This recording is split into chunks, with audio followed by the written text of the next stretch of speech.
Marcus got the raise, 4%, right on schedule, the number his manager called a strong year, while shaking his hand in the hallway. He did the math in the parking lot before he even started the car. 4% on $81,000 is about $3,200 a year, extra, real money landing in real paychecks starting in March. He told his wife that night. They talked about maybe finally doing the bathroom, or at least the part of it that had been peeling since they moved in. 8 months later, Marcus sat down to actually look at where that $3,200 had gone, and the honest answer was nowhere. Not stolen, not blown on anything reckless, just quietly absorbed. Rent had gone up, groceries had gone up more than that. The car insurance renewal came in $200 higher than last year for reasons nobody at the insurance company could clearly explain. By the time Marcus added it all up, his raise hadn't bought him a bathroom. It had bought him the privilege of standing exactly where he already was. Here's the paradox sitting underneath that story, and it's the one nobody explains clearly. The raise was completely real. Marcus's employer did not lie to him. The money genuinely landed in his account, genuinely was 4% more than the year before. And yet, Marcus is not 4% richer, and by some measures, he might not be richer at all. Both of those things are true at the same time, and understanding exactly how that's possible is the entire point of this video, because it's happening to almost everyone, and almost nobody has been shown the actual mechanism. My name is Roth, and I spend an unreasonable amount of time staring at wage data, trying to figure out why getting more money can somehow feel like standing still. Quick disclaimer, I'm not a financial advisor. This isn't financial advice. This is just arithmetic, and arithmetic doesn't care about your feelings, which is honestly refreshing given how this topic usually gets talked about. Let's start with a distinction that explains almost everything that follows, because once you actually understand it, you will never look at a raise the same way again. There is your nominal wage, which is the actual dollar figure printed on your paycheck, the number that goes up when you get a raise. And there is your real wage, which is what that dollar figure can actually buy once you account for how much prices have moved in the same window of time. Your nominal wage almost never goes down. Companies are famously reluctant to ever cut a number on a paycheck, even in bad years, because it feels like an insult in a way that a stingy raise somehow doesn't. But your real wage, the actual purchasing power sitting behind that number, can absolutely go down, silently, in a year where your paycheck looks exactly the same or even slightly bigger. This is the entire trick. It's not that your employer is lying to you about the raise, it's that the raise is being measured against a moving target, and the target has been sprinting. Now let's talk about what that moving target actually is, because this is where most people's understanding breaks down. The government tracks inflation using something called the Consumer Price Index, a basket of goods and services that's supposed to represent what a typical household actually buys, and it tracks how the total cost of that basket changes over time. The top-line number you hear on the news, inflation is at 3.2% this year, that's an average across the entire basket: gasoline, electronics, clothing, food, rent, healthcare, education, all blended into a single figure. And averages, as we've talked about on this channel before, have a nasty habit of hiding exactly the information you need. Because inside that basket, some categories have barely moved in decades, and other categories have gone absolutely feral. And the ones that have gone feral happen to be the ones eating the largest share of a normal household's budget. Here's the comparison that should genuinely unsettle you. Since the year 2000, the price of televisions has fallen by something like 90%, genuinely cheaper adjusted for inflation than they were a generation ago. Clothing prices have barely budged. Furniture is roughly flat. If you built your household budget entirely around televisions, clothing, and furniture, you would feel like inflation basically doesn't exist. But over that same stretch, healthcare costs have climbed by well over 100% above general inflation. College tuition has climbed by more than that, and housing, depending on the market, has outpaced wage growth so dramatically that a home which used to cost roughly 3 times a typical household's annual income now routinely costs 5 or 6 times that income. The top-line inflation number smooths all of this into one soothing digit, but nobody's monthly budget is a blended average. Your actual monthly budget is disproportionately made up of exactly the categories that got the most expensive, which means the number on the news has been quietly understating your personal experience of prices for years. This is why Marcus's raise disappeared. His nominal pay went up 4%, but his rent went up 6%. His health insurance premium, after his employer's contribution shifted slightly, effectively went up 9%. His car insurance went up an unexplained 12%. None of those increases show up as a single clean number anywhere Marcus would naturally see it. They show up scattered across a dozen different bills, arriving on different days from different companies, each one small enough on its own to shrug off and devastating in aggregate. Marcus isn't bad at budgeting. Marcus is standing in the exact spot where a nationwide statistical illusion and his own household's specific cost structure collided, and the collision ate his entire raise before he'd even noticed it happening. Let's actually run the numbers on real wage growth in this country, because there's a popular claim that gets repeated constantly and it deserves a genuine myth correction.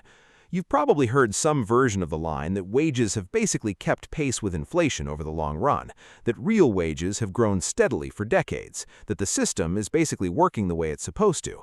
That claim is technically defensible if you look at average wages, but it falls apart almost completely once you look at median wages instead of average ones, which by now should sound like a familiar pattern on this channel.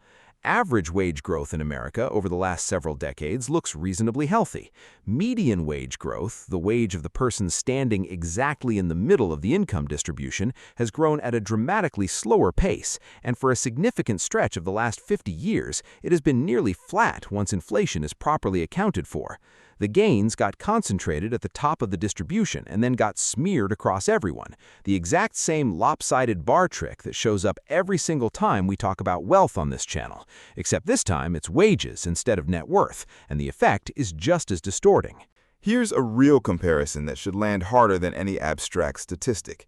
Take someone earning the median wage in 1980 and someone earning the median wage today, adjust both fully for inflation using the government's own numbers, and the median worker today is earning only modestly more in real inflation-adjusted terms than the median worker was earning over 40 years ago, despite the economy overall having grown enormously larger over that same period. The pie got bigger, the median slice barely did. Meanwhile, the specific things that slice is expected to buy, a house, healthcare, a college education for your kids, have gotten dramatically more expensive relative to that slice than they were in 1980. So it's not simply that wages stagnated, it's that wages stagnated in real terms, while the specific big-ticket items life is built around got more expensive faster than almost everything else in the basket, which is exactly the double bind Marcus is living inside without ever having seen it laid out this way. Let's bring in a second household to make this concrete, because a single example always risks looking like an outlier rather than a pattern. Meet Renata. She's been at the same company for 11 years, has gotten what her reviews consistently call solid, above-average raises, somewhere around 3.5% most years, occasionally 4%, once a genuinely excellent 6% the year she got promoted. On paper, stacking those raises together, her nominal salary has grown by nearly 50% over those 11 years. That sounds like real progress, the kind of number that should feel like clear forward motion. But run those same 11 years of raises against the actual inflation she experienced in her specific city, factoring in how much more her rent, her health premium, and her daycare costs have climbed relative to the broader CPI average, and her real inflation-adjusted purchasing power has grown by something closer to 8% over an entire decade of consistently good performance. 8% over 11 years, despite every single raise being real, deserved, and larger than what most of her coworkers received. Renata isn't imagining that she feels stuck. The math confirms she's nearly right to feel that way, and no amount of budgeting discipline on her end was ever going to close a gap created upstream of her spreadsheet entirely. I want to be genuinely fair here, because it would be easy to turn this into a message that effort doesn't matter, and that's not accurate, and it's not the point. Marcus and Renata both did the things they were told to do. They performed well, they got promoted, they negotiated when it made sense, they showed up consistently for over a decade. None of that was wasted, and both of them are in a materially better position than if they'd done nothing at all. But the framework most people are handed, get a raise, feel richer, was built on an assumption that stopped being reliably true for a huge portion of the workforce sometime in the last several decades, and nobody updated the framework to match. You are not failing a test that was ever fair to begin with. You're playing a game where the scoring system quietly changed, and the scoreboard never got updated to tell you. So what do you actually do with this, given that the top-line inflation number is basically useless for judging your own situation?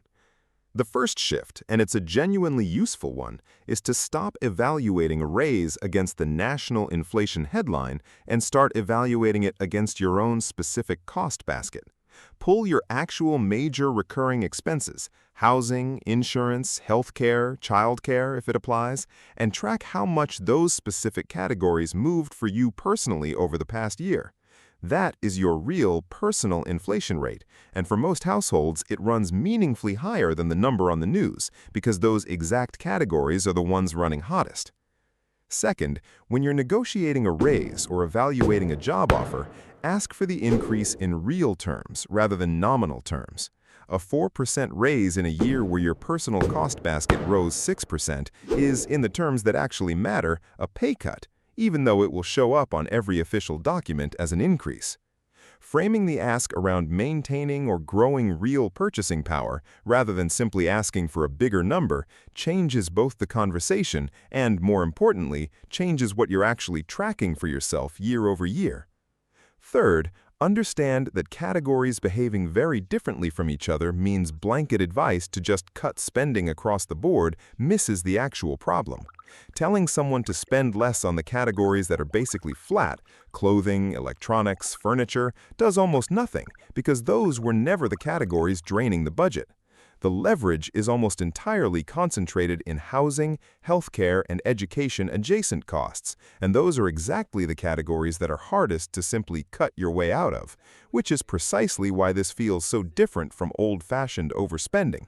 This isn't a latte problem. It never was. And fourth, recognize that any investment or saving strategy that doesn't at minimum keep pace with your actual personal inflation rate is quietly losing you ground, even while the account balance goes up. Cash sitting in an account earning less than your real cost of living increase is shrinking in every way that matters, even as the number on the screen looks stable or grows a little. Understanding your real rate isn't just about feeling less crazy. It's the number that should actually be driving where you put money in the first place. Here's what I actually want you to take away from all of this. Marcus's raise was never fake, and the 4% his employer offered wasn't some kind of trick. What happened to that money is that it collided with a set of prices rising faster than the top-line number ever let on, in exactly the categories his life depends on most, and there was never a single moment where anyone was going to point that out to him directly, because the illusion isn't maintained by any one villain. It's just the quiet mathematical result of measuring an average across a basket that doesn't look anything like his actual life. If your raises have felt like they evaporate the moment they arrive, that isn't a sign that you're bad with money. It's a sign that you're finally paying attention to a gap that's been there the entire time, hiding behind a number on the news that was never built to describe your specific bathroom, your specific rent, or your specific insurance renewal. Measure your real rate. Negotiate against your real rate. And stop letting a blended national average tell you how your own life is actually going, because it was never designed to know.